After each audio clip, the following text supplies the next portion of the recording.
My name's Holly, I'm the MD of BIMA. Welcome to another BIMA Hangout. This week we'll be focusing on the ever-present topic of the future of work, but through the lens of some very recent data on big business, or from big business, conducted by Verizon Media. And I'm really excited to have their Insights Director, Anita Karas, with us today. As always, before we get properly into it, a few words on BIMA for those of you who would like to know more. So BIMA is the largest digital and tech community in the UK. We represent digital talent really wherever it is. So whether that's agencies of all different types and sizes, in-house marketing and digital teams in brands, tech companies, charities, universities, and everything in between. The common theme is that they're all committed to creating outstanding digital experiences, and they're all also committed to the BIMA community and really driving the future of digital forwards.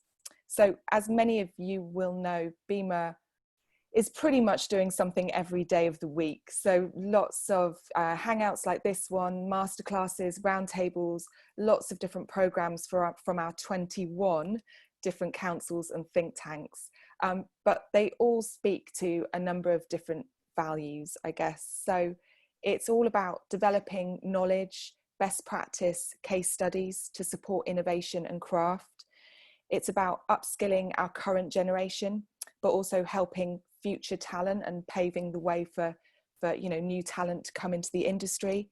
It's about supporting our leaders in their challenges. And it's about making the industry a more sustainable, more diverse, more inclusive place to be. So if you would like to know more, just give me a shout. I'm Holly Hall at bima.co.uk, or any of the team I'm sure would love to speak to you. So that's enough from me. I would like to introduce you to our host for today. That is Nat Gross. She is VP Brand and Marketing EMEA at EPAM, but also, should be very familiar, co-president of BIMA. So I'm going to hand over to Nat to get things kick-started. Thanks, Holly. I'm trying to make my title a bit longer and more awkward for you. Well, thanks so much for joining us for today's Hangout. I'm really looking forward to what we've got coming up. First off, I'd like to introduce you to our speaker today, and that is Anita Karas. She is Research Director for Verizon Media, and she's also the EMEA lead for the Women's Inclusion Network there. She has an illustrious career based in insights and research, having spent 20 years working agency and client side, so seeing life from both sides, spending a lot of time with AOL, 11 years with Microsoft, MTV Networks, and some time with Zenith. So, and has been obviously authoring and producing today's event for us. So Anita, welcome. Thank you so much for taking time to join us in the BIMA community. First off, just love for you to just give us a little bit more colour on your career and what you do and what you focus on, and also a little bit more about Verizon Media and what Verizon Media do. Thanks, Nat. Great to be here today. So just a little bit more about me, and thank you for the introduction. Yes, I started my career in media production, teaching children in the US, in Long Island, about media production skills. Then moved over to Granada TV and worked on some of the various programs as a program researcher before kind of joining the commercial arm. And from there, sort of went into agency world at Zenith Optimedia, MTV to Microsoft for 10 years, and then moved over to Verizon Media, which it houses a number of digital brands, including AOL, HuffPost, and Yahoo. And what we do with Verizon is really try to look at pushing the boundaries in technology and immersive tech. And we have our own 5G studio in London, where even in lockdown, we have started to produce VR and AR opportunities. And I will talk to a little bit about that a bit later. But the crux of this presentation is around the future of work. And this is really based on some research that we did across the business leaders across the globe. And today I really want to share with you some observations from this research around how businesses are really doing things differently, the impact that they are creating as they reimagine essentially that business as usual. So just to give some stats and some background to the research, at the beginning of this year, Verizon conducted a study, and you see from the stats on the screen that we spoke to business leaders of large companies with annual revenues of $500 million or more. In fact, 29% of the people that we spoke to were in charge of companies with revenues over 5 billion. So these are large business corporate organizations. This was captured on a global scale. We spanned 17 countries, so we were interviewing across 17 countries and 9 sectors. And the ambition really, when we went into field, January seems a long time ago, was really to capture the priorities in ensuring that businesses are future ready. And in speaking with those business leaders at the beginning of the year, it was clear then that things were changing, particularly around attitudes to technology and the role that it plays within the corporate world. But as we all know, come March, or February to March, we hit the pandemic, and COVID-19 was declared as that global pandemic. The business landscape was about to change dramatically, which compelled us to go back into field again in May with a second round of research to test whether those factors that we had initially identified as important still held true in that face of the new business reality. And this meant that we spoke to and actively listened over the course of those 2 waves to over 1,700 business leaders within this research. And then the way that we really evaluated the future readiness of businesses was about analysing business leaders' responses to 4 key areas. The first of those was technology adoption. And this was exploring where emerging tech in organisations are appearing. How successful have organisations been in rolling new technology out? The second was around skills and behaviours. So this is identifying what skills the firms felt that they needed for the future and what steps they were taking now to really onboard and secure them within their employee base. The third area was around leadership, which is assessing how leaders are adapting their business strategies for the future success and how they're creating that right culture for continued evolution of the business. And then finally, the fourth way was ways of working. And this is capturing the extent that organisations are adapting their structures to really improve the agility and allow for that sharing of ideas and of data across the business. And through analysing those results and the business sentiment across the 2 phases, we concluded that those 4 dimensions were what businesses needed to focus on to really perform at their optimum, to prepare for the future and create that competitive advantage, if you like. But why are we so sure with this? Well, the data that we obtained, we were able to kind of give every business what we noted as a future readiness score. The top 20% of those were called our pioneers group. They were the group of companies that have been doing more than others in terms of preparing for the future and ensuring they have that competitive advantage. They were the top 20%, and in contrast, the lowest 20% were known as the late movers.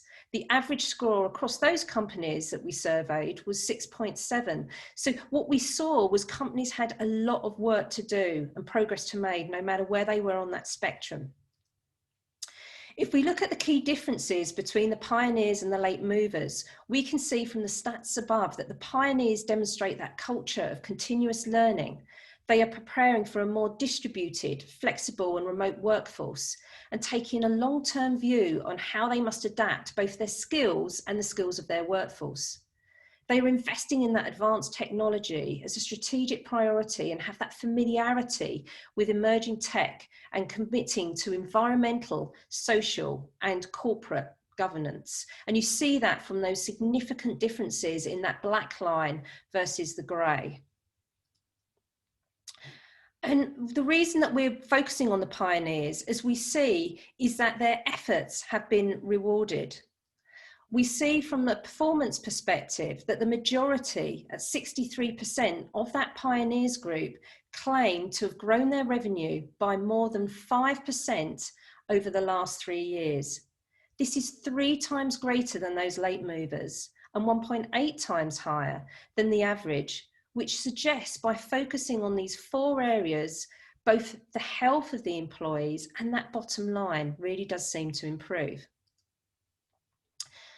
The stats and facts that we have around COVID-19 are really well documented, and we all have those personal experiences on how that global pandemic has transformed our lives, both personally and professionally. So I'm not going to dwell on that today. However, this is a quote from one of our business leaders that reflects just how seismic that pandemic has been from a business perspective. Oswald Bejeland, who's founder and CEO of Zintio, which is an advisory firm, said, "We have lived through numerous crises, including Black Monday, the September 11 attacks, and the global financial crisis. But this could be the most profound shock that we have ever witnessed." The disease continues to affect millions, and its effect will be felt for years to come, unfortunately. But as such, business leaders cannot let that need for crisis management prevent them from thinking about the future. And the real good news from this is that the second phase of research that captured for us that the majority of business leaders saw the pandemic really as a way of focusing their attention more acutely on existing weaknesses that need to be resolved versus serving as a distraction. The pandemic doesn't mean that companies we service haven't been hit hard by the pandemic. We've seen from this slide that over half of respondents in our second survey see that the revenue at 53% and productivity at 51% have declined. 44% are reporting shrinkages in their customer base, and 32% have confessed their businesses have become less competitive. Many lack the confidence in their leadership ability to steer them through the current crisis. And really, that being said, we have seen that 3/4 of respondents believe that their companies would survive post the pandemic, which is great news, because what we are seeing is that this is leading to a real change in focus. What this pandemic has done is give license to pause, to reflect and reset. It really sort of starts to put spotlight on business leadership and their response. So they're now reimagining the organisations of the future and having to make that honest review of the gaps within their business strategy, in their supply chain and their operations before moving forward with a new long-term strategy that is both flexible enough to deal with the further change and nuance, but also give them the agility for the future. And our data shows that the majority of businesses are doing just that. We see that over 2/3, at 68% of companies, are in the process of rethinking their long-term business strategies and organisational structures. A significant 60% are stating they plan to change the ways of working in the next year. And out of the 4 future of work dimensions, respondents were struggling most with improving that workforce skills and behaviours. This is true even for the pioneers. 39% of those organisations do not do enough to reskill their employees. And even in pre-lockdown, most organisations weren't actually reprioritising those reskilling efforts that are really needed. What the crisis has done is change that.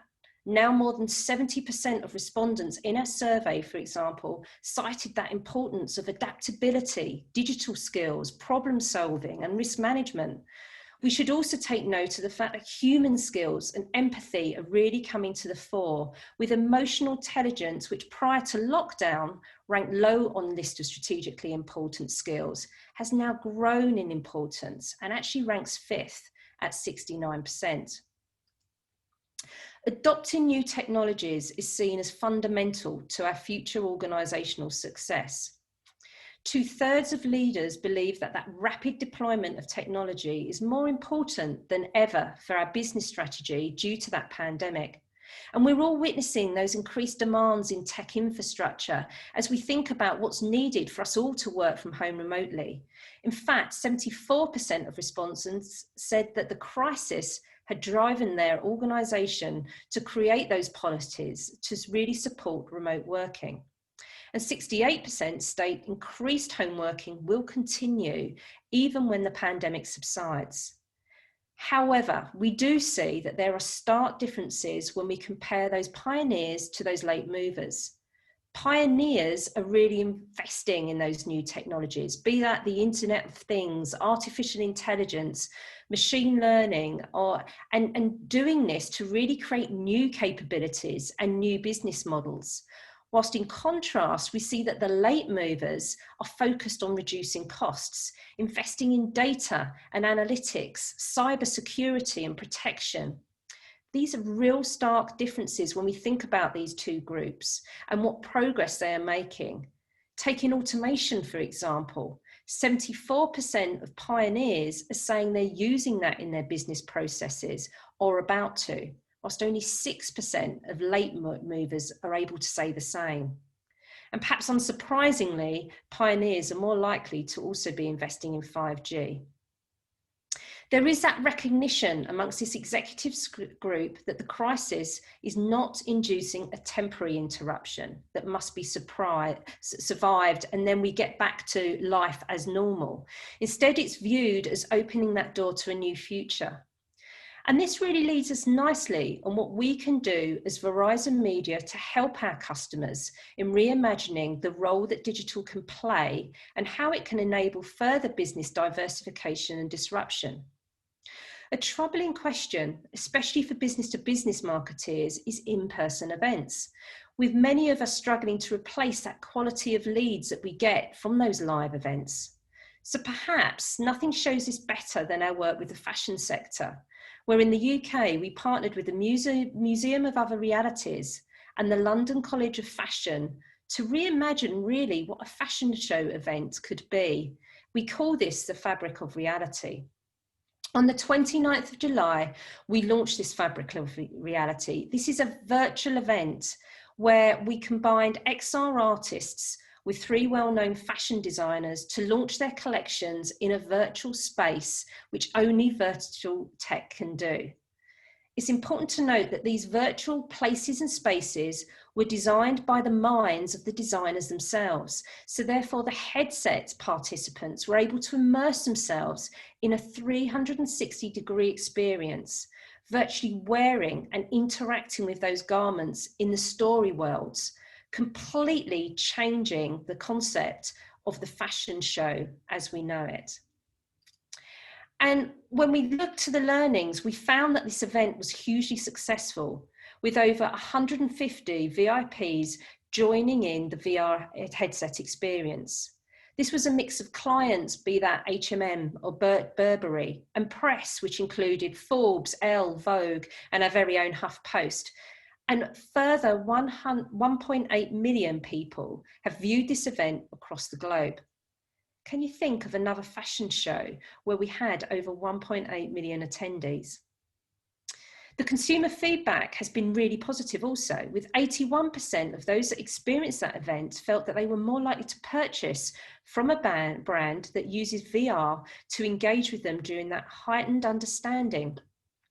It's because they get from this brand this immersive storytelling experience. How you present your product to buyers and the press has emerged as an issue during lockdown. And this is where once novel digital solutions really start to come into their own. From virtual fashion weeks to digital showrooms, we've seen that brands are really kind of immersing in this space. and really starting to look at that unsustainability of old formats and those working methods of supply chains, including lots of global travel, that can now be addressed longer term by reimagining what that digital alternative can be. The learning here is, rather than create that digital twin, we invite businesses to explore how they can create digital extensions that enhance that physical experience. Mixing physical and digital can create amazing opportunities that we can really learn from and really start to think and explore different ways of communications to various audiences, being that business, press, or the public, your consumers. In a post-pandemic world, brands and retailers aren't just being tasked with innovating, they're also being here to be having to cope with that harsh reality that we're now entering one of those biggest retail recessions that we've ever seen. Drastic change is therefore essential in all elements of business, as this crisis really is touching every industry sector. If you want to learn more about this experience, there is a URL on this screen, thefabricofreality.com. What the pandemic has done also is put a spotlight on corporate sustainability and doing the right thing. We're really in that heightened time of consumer attention, awareness, and reflection. Businesses that support and protect that broader community and who deal with that crisis sympathetically and transparently, those that put their employees and their customers' health, safety, and well-being, be that physical, mental, or financial first, will really start to gather that goodwill that will last far longer than the pandemic. Equally, businesses that are felt to have treated their customers poorly will destroy that goodwill. As Oswald observes, in the future, it will be impossible to run an environmentally unsustainable business. And this is because customers will not support you, investors won't invest in you, and the smartest people will not work for you. Business leaders that we spoke to reflect Oswald's sentiment. In fact, we saw that 3/4 of them recognise the importance of protecting and improving employees' well-being. 65% agreed that growing and building more empathetic and supportive organisational cultures will grow far more in importance since that pandemic. The expectation is that compassion will extend to our customers, and this is really acknowledged, with 70% saying that there's a greater focus on responding to the needs of their customers in crisis or financial distress. The majority at 59% also felt that really strengthening that corporate social responsibility, or as we know it as CSR initiatives, and doing more to support the community has also grown in importance. So there's this commitment, if you like, to enhancing diversity and the goodness inside and outside the workplace. One of the indicators within Leadership Dimension for the Future of Work Index is the company's commitment to improving environmental sustainability. We expect other crisis-related priorities, such as reducing costs, to command executive attention, at least temporarily. But as said, over half of respondents see that reducing environmental impact has become more important due to the pandemic. So we are seeing real sort of rays of light coming from this crisis. Uncertainty didn't begin and end with COVID-19. Forces like changing consumer behaviours, the acceleration of technology, and the need to be environmentally sustainable are really not new. But the reality is that many of us have seen these pressures as remote before the crisis. Problems for the future, if you like, but now they have been thrown into the spotlight and take centre stage within the leaders' thought processes. This research showed us that there's 5 key things that have come to light. The first is investment in emerging technologies will really increase. It was already ranked as high among strategic priorities, but the crisis has strengthened that resolve, with well over half of respondents saying that once that immediate economic impact of COVID-19 has passed, organisations will really step up the investment in emerging tech. we saw that 2/3 were claiming that the ability to deploy new technology will play an even greater role post-pandemic. The second is remote working will become more prevalent.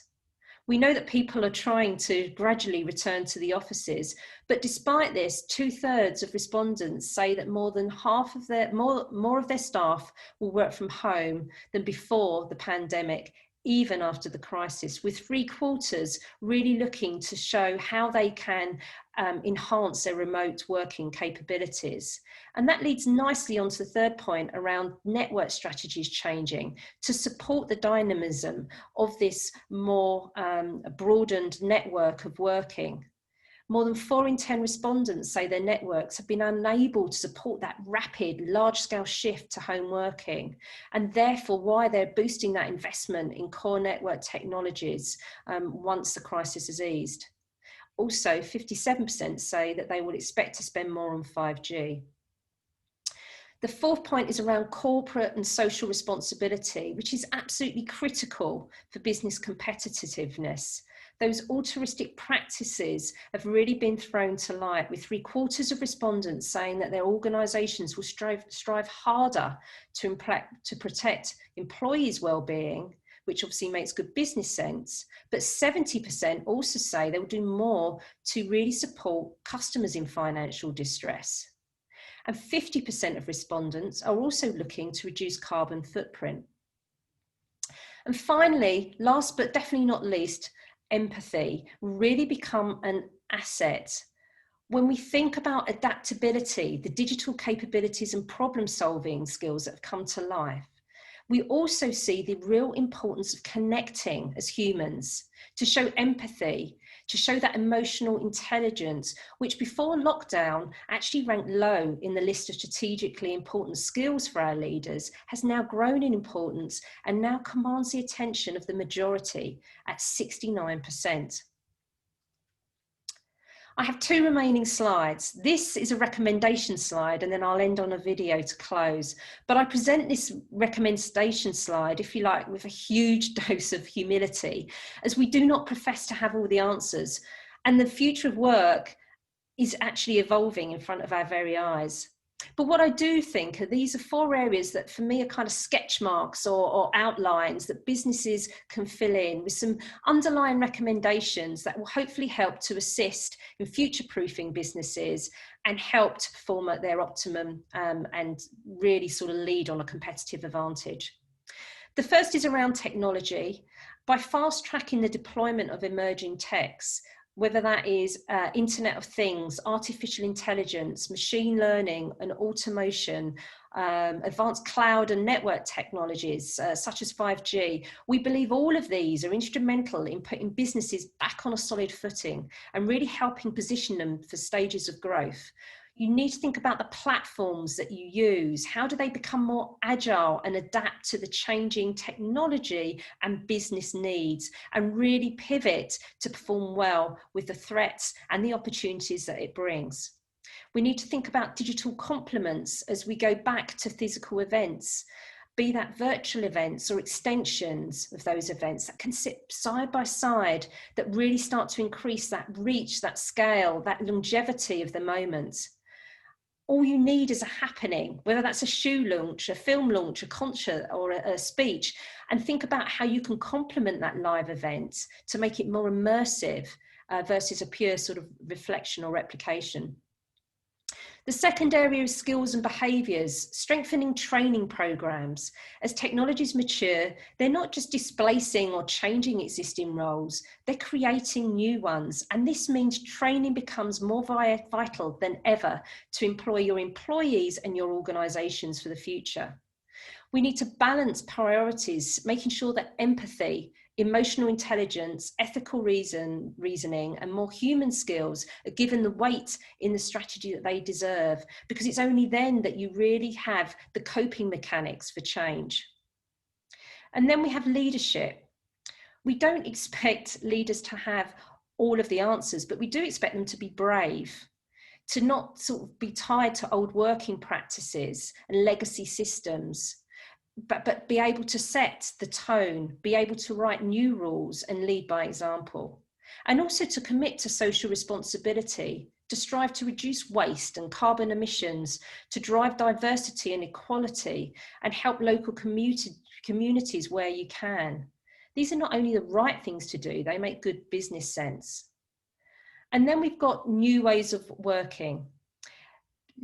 Change is really about leading rather than reacting to that change. Imagine a future where what you want for your business, and then start working towards it. If we think about the mass remote working, for example, understanding which employee groups actually thrived in that environment versus which struggled, and then look around how you can learn from this to how that hybrid solution of the future may look. No matter how many smart people you have within your organization, there's always going to be more of them outside of it. So there's also this need to start to break down barriers and develop ecosystems of talent that reach far out your immediate talent pool. What we need to keep front of mind is the fact that these changes are not temporary. The pandemic has not been an originator of trends, but an accelerator of them. And technology will continue to advance at speed. The skills and behaviours required by both staff and leadership will keep evolving. And whether that's top down through regulation or bottoms up through customers or consumers' spending habits, the need for businesses to take more responsibility for societies around them and the environment will intensify. It's time to stop really thinking about the plans you make and make them. It's about making business more future ready to cope with that future disruption and take advantage of those opportunities that lay ahead. And with that in mind, I want to close on a video that speaks to the evolution businesses that have undertaken, and which also starts to provide an indication to what really lies ahead. Thanks for your time and attention.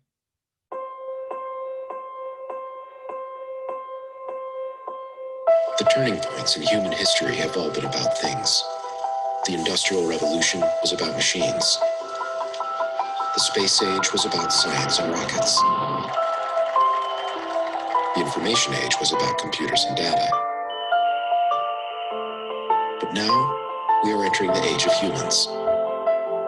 Truly, magnificently, utterly powered by people. Where people will be able to do anything they dream of. Children learning of atoms by seeing inside atoms. Doctors performing surgeries from miles away. The ability to see the invisible. To play, to learn, to live, to work, the way one only dreamt of.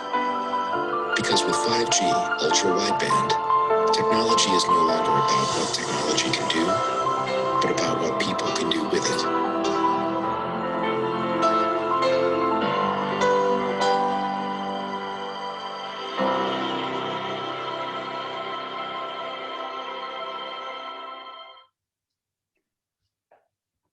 Thank you so much, Anita, for taking us through that.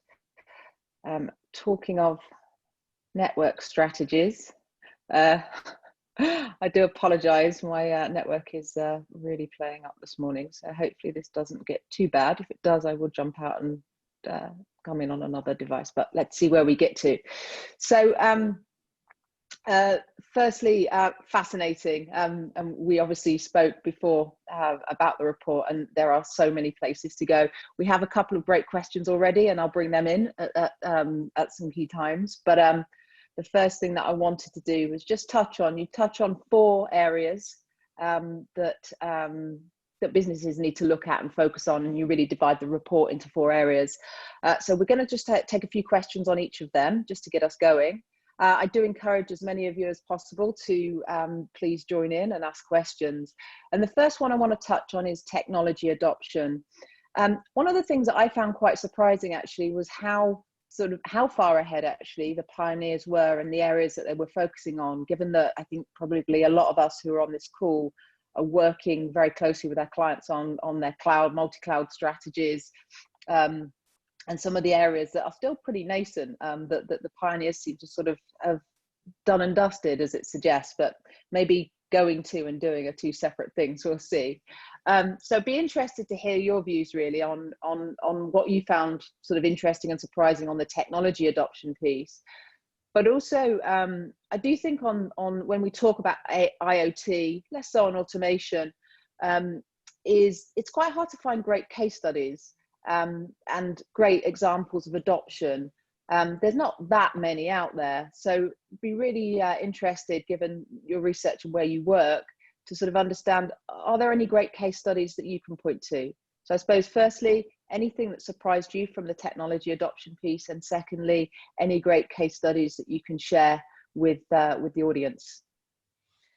So on the first piece on technology adoption, I suppose I had a sigh of relief that technology is front of mind, given the company I work for with Verizon Media, and the fact that 2/3 of business leaders were stating that ability to deploy new tech plays an important or even greater role post-pandemic. So there really is that focal point. I mean, I think there's no surprise in that for me, because when we think about what the pandemic did, forcing that home working environment to many, that really relied on an infrastructure. That really relies on different ways of communicating with each other, making sure that your networks and systems are robust and secure. And how do you kind of continue to do business in that environment? So I suppose the fact that it's front of mind wasn't really a surprise, particularly in that second wave.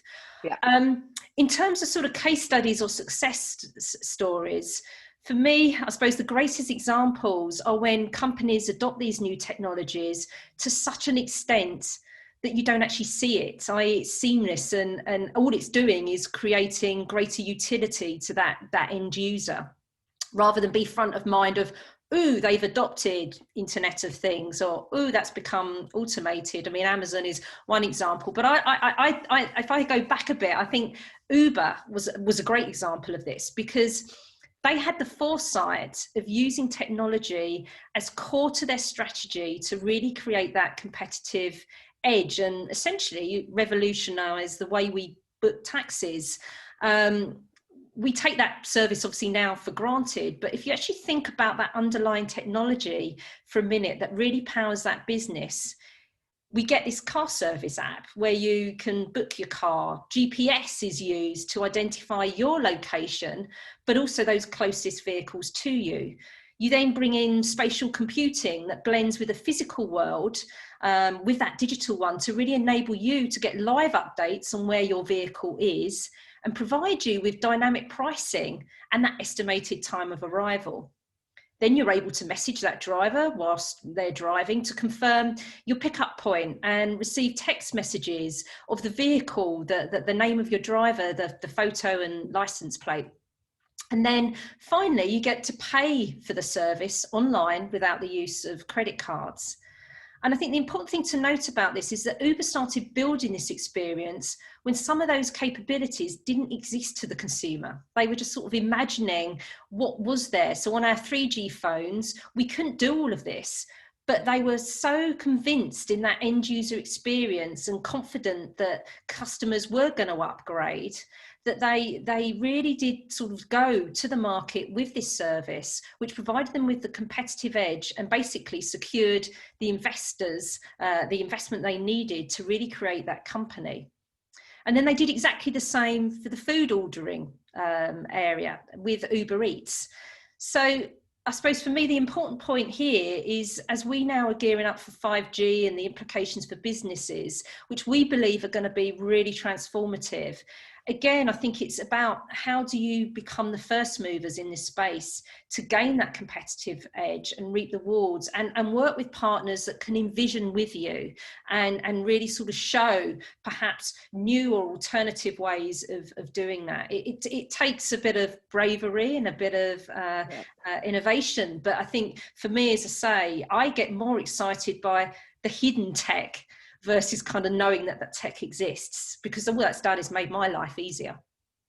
Yeah, and I think that's really important in terms of when you're looking at adoption, is actually the partnerships that you can make to actually speed up adoption in your organization. I think sometimes companies can try and want to do everything themselves, which can actually decelerate their progress.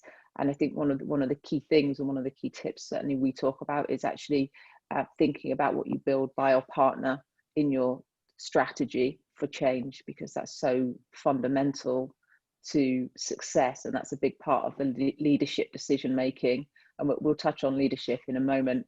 I'm going to, I think a couple of other things that really stood out for me in the skills and behaviour in particular was around that huge shift from pure, well, not pure, but mostly economic levers driving business success to a much more balanced, empathetic and socially conscious way of doing business. And you obviously did the report before, after, and have seen, that was a pretty fundamental shift. And obviously COVID has created that sort of consciousness, if you like. But I'd be really keen to understand just briefly what you think the drivers behind this are. Yeah, I mean, I suppose I like to see positive in every situation. So these sort of things really kind of warm me. It shows, I mean, I think many of us had used a pandemic for a little bit of an inflection point of who are the people that we are closest to us, that we want to be communicating to and keep close to us, as well as kind of being conscious of, what does lack of plane noise in the air give to us, or cars on the street. So I think it's been an inflection point for us as citizens, but also as we saw through the data for employers. I spoke about this importance of being human, and so did the video. I think it's really, as I said, brought this kind of forced stop, reset, rethink, and then that's kind of forced a sort of subsequent altering of not only our behaviours as consumers, but also business priorities, where they are having to think about their employee base. How do they put them first? I mean, we've seen sort of an uptick in sort of some of the mental health issues around perhaps isolation and loneliness, and how do you create that sense of community when we are in a difficult situation, and there's this existential threat to survival of businesses. But I think on the other hand, what the business leaders are really starting to recognise is how their businesses can add further value that is really going to last far longer than this pandemic in consumers' minds. When you kind of have an emotional connection with people, with brands, with businesses, that's something that is hard to create and also hard to break down. And I think that's what they're really sort of now thinking about, is that sort of that gathering that goodwill, which really sort of lasts longer than the crisis. I mean, I remember back to the times when there were certain brands that were charging hugely inflated prices for hand sanitizers and face masks right at the beginning. You start to forget it, but you don't actually forget the brands or the companies behind taking advantage of that exploitation in that time of need. What you're going to be looking at are the brands that have pivoted, be that your Burberrys, your Chanels, your Pradas that created hand sanitizers, as well as some of the alcohol brands like Bacardi, or your hotel chains like Marriott and Hilton that offered hotel rooms because they were empty to frontline staff and the homeless to stop the spread of the pandemic. They're the things that you start to remember and resonates in your mind as being sort of benevolent, standing in good stead for the future, whether that is perhaps a future employer that you want to work for, or a brand that you would support during this pandemic. And I think that's what people are thinking about, that what is that long-term legacy that they want their companies to stand for, and what does that mean for their immediate environments around them and how they conduct themselves. Great, thanks, Anita. I'm going to jump down to new ways of working, because that's where many of our questions are. Clearly, we have been and there are reports pretty much every day about the assertion that remote working will stay. and become the norm as we move forward. And the report that you've taken us through today obviously validates that as well. And yet, the way that we're working isn't sustainable. Putting us all in front of a screen for X hours a day and everything that was okay to stand up an organization and to keep things going and to settle a business down. But clearly there are things that are challenged by the way that we're working. One being we won't all be working remote forever, and we will move to one of this more hybrid model. The second being around how do you drive innovation? How do you drive friendship? How do you drive your own progression? And these are all very, these are different topics than is my connection working? Can I be online? And can I talk to my customers and my colleagues? And I think that they're the areas that and certainly a lot of the questions that we've got coming in are around that. So keen to hear your sort of view on what do you think people need to do to move the game on and not rest on the laurels of we've done this for 6 months, we can run the business, to something more about taking the business into the future, with the remote being a core element of that. Yeah, I mean, as you say, there's pros and cons with the working from home, and we do feel that, I suppose, based on historical trends, and we've been tracking home working for quite some time now, that we do feel that there is going to be this now uptick of about 25 to 30% of the workforce working from home for multiple days of the week on a regular basis, if COVID disappears by the end of 2021. So this is something that's going to come into our daily lives, be part of it. But I think, to your point, the real change here is giving that level of flexibility, a hybrid model.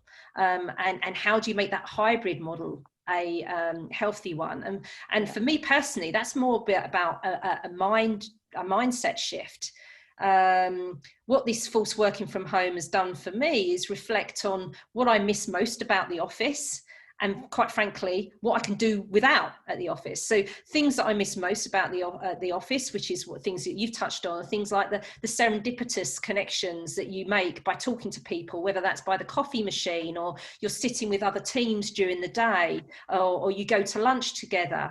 And these don't arise when you have this set schedule of Hangout calls and Zoom calls to get a specific purpose done. You miss out on those areas of grey that actually can lead to great creativity and cross-group collaboration. And I think, you miss those live brainstorming sessions and some of those aha moments. The things I don't miss are things like the time I spent commuting to and from the office. And also I've been actually more efficient because I've had far more quiet head down time for analysis and project delivery. So for me, once things open up, I'm going to make no apologies to the fact that I'm going to be spending, rather than that odd one day a month or a couple of days a month working from home, that actually 2 to 3 days a week I would be looking to work from home, and then using that time in the office really for FaceTime, for those cross-group collaborations, for those one-to-ones where that's geographically possible, for brainstorming, versus the time I spent at home is kind of what I call sort of delivery time, of kind of getting some of the output out. So I really see this as an opportunity for people to really kind of think and reflect on what works best for them. And this is something that employers, with the business leaders that we spoke to, are very, very conscious of, that different teams and different individuals have responded in different ways to this. So it's not a one size fits all. And I think the fascinating thing for us when we've done this research prior around home working was one of the biggest actual barriers wasn't actually networks and setting up networks for people to work from home. It was actually about manager trust and presenteeism. If you're outside, are you actually working? Are you actually delivering? And I think what the pandemic has proved is, yes, you don't have to be at your desk to be working. Those business outcomes have been shown for themselves, which is actually quite liberating to then think about how can your talent pool be geographically distributed? What are the right places and spaces for collaboration? How do you allow that to happen, but also give that time for people to reflect and do things from home, but be able to set those hard barriers between work and life? I know we talk about work-life integration these days. That's fine if you're enjoying what you do, but you need hours to yourself. You need some downtime. You need to be able to have that reflection, which becomes increasingly hard when you're sitting in the same room that you might be eating and conversing with your family and still doing your work. So I think it's about sort of people setting their own boundaries to some extent and be very vocal about what's worked and what haven't with their managers, so that those hybrid solutions can be adopted but be right for those individual people. And then having that infrastructure, I guess, to make these seamlessly occur.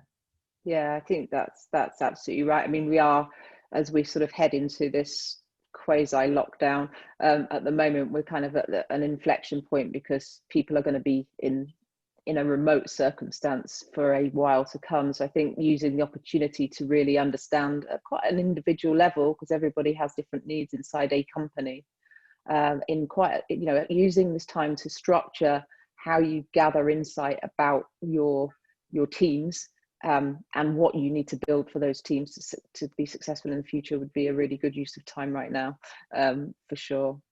I'm going to take a few questions. So the first one is around, again, these are really around remote working, but are late adopters supportive of remote workers after the pandemic, compared to our pioneers? Is there any difference there?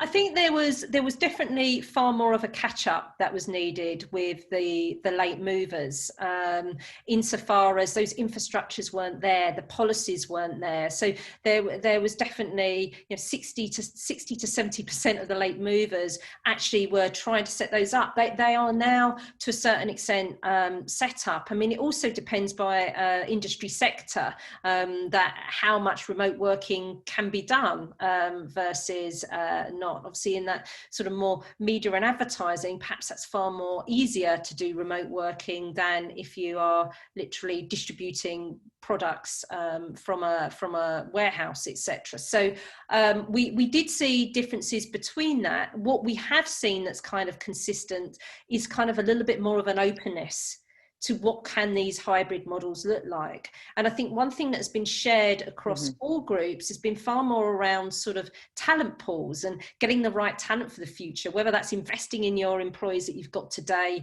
and upskilling them, as well as how do you get the right people and source those right people. This hybrid model actually starts to open up those boundaries, because you're less restricted by geography, perhaps, in a hybrid model, where you may only have to go to a centralized location infrequently versus be commanded to be there every day of the week. And I think that's what's kind of opened leaders' minds, no matter what industry, of what does that mean for them and their business, and how they recruit and who they recruit, quite frankly, into the types of roles they need for the future.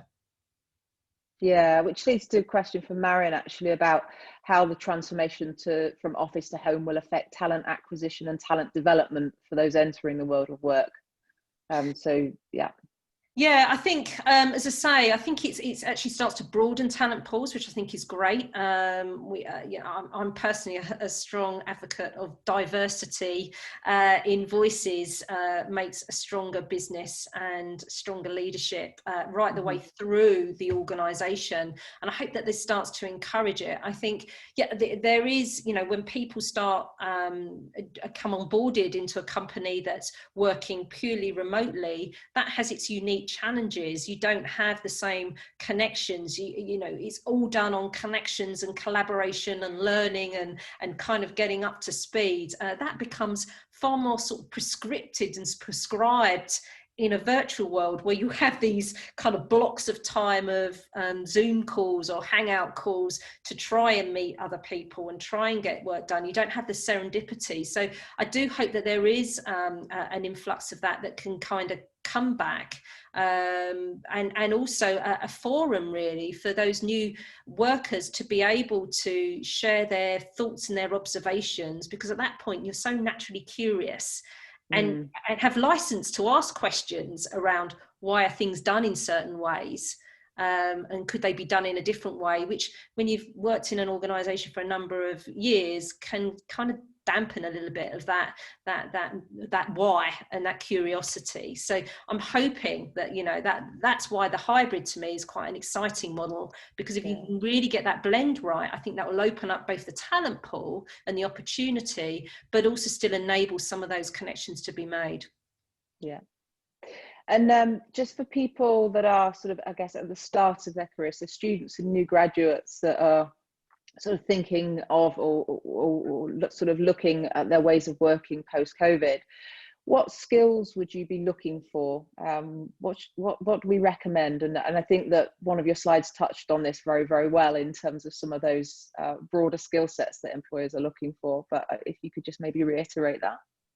Yeah, I mean, I actually think those kind of coming out of university, kind of going into work, and at the moment trying to get a job in a virtual world, you know, the one thing, and it is around sort of, you know, the majority are digital natives. You may where they're using social for social networks for social purposes versus business purposes, thinking about those ecosystems and those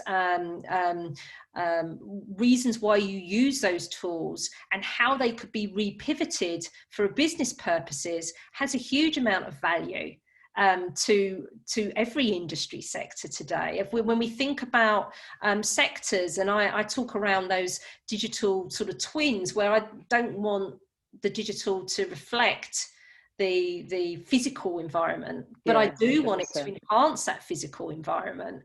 And I think, you know, the people coming into the workplace today are naturally doing that, whether that's through the way that they find dates, the way that they find out information around student networks, the way that they market themselves. That is something that really needs to kind of come through. And I think the more that we bring concepts around how technology can improve life, it is about sort of the improvement. And I say again, for me, the reason I joined Microsoft was not because I was a tech expert. In fact, I was recruited by them because I could transform what engineers were saying into something that resonated with people on the street, because I don't speak in technical language and don't particularly want to. I want to be able to understand what that technology can do for me, and then I will say, yes, I will download that app, or yes, I will do that, or I'll embrace that. That is kind of, it's all about user need. And I think the more that there is clarity in that user need and why things, and be brave around looking at a business and why you would work for them. What is it in their DNA that attracts you to that particular company, and how you can heighten that DNA, that culture, how you can heighten those areas through the work that you do. We are out of time. Anita, it's been great speaking with you. I do just one question, and then I'm going to hand back to Holly, but you can try and give a time frame on this. But how we've touched on all sorts of things around technology, organizational behavior, remote working. How long do you think businesses have got to adopt this new way of working before they get left behind, or are they already? I think to survive during the pandemic, there's had to be a repivot. And fortunately, from the surveys that we've done, we've seen the majority of organisations were already repivoting and looking to transform their strategy within the next year. So what this has done, as I said, it's really accelerated that thought process. So people are evolving on the fly, depending on government guidelines as well as what their businesses need. But you know, I really do feel that a lot of these businesses are going through a huge transformation at the moment, and that transformation is really now and going to last 6 to 12 months before they kind of then sort of saying this is the new business model of the future, thinking about what long-term talent resources and pools they need and how do they pivot there. So I think we really are talking 6 to 12 months. We've seen from the data what the pioneers are doing in terms of business performance. So already got some catching up to do. Thank you so much. Fascinating. I'm sure if there's any questions from the audience, anything more for Anita, we can find ways to get those answered for you. Holly will probably jump in on that. She's telling me to be quiet now. I'm going. Thank you so much all for attending. Much appreciated. A huge thank you to Anita, a huge thank you to Nat. That was, yeah, incredibly insightful. We will be sending a follow-up email with a link so you can rewatch the session. Please share the session. We will also, yeah, as I said, as Nat just said, if you've got questions, please funnel them through us. And we will try to get answers for you. If you're a member of BIMA, you can join our Slack channel. So we'll also run a bit of this discussion on our Slack channel. Our next BIMA Hangout is on the 13th of October, and it's on D2C, so direct to consumer e-commerce. We also have the BIMA conference, which if you are a member, you can sign up for free. The BIMA conference is on the 18th and 19th of November, so please do sign up. And I think that's it from me. Have a great rest of the day. Thank you again, Anita, Nat. Bye. Bye. Thanks all. Bye-bye. Bye.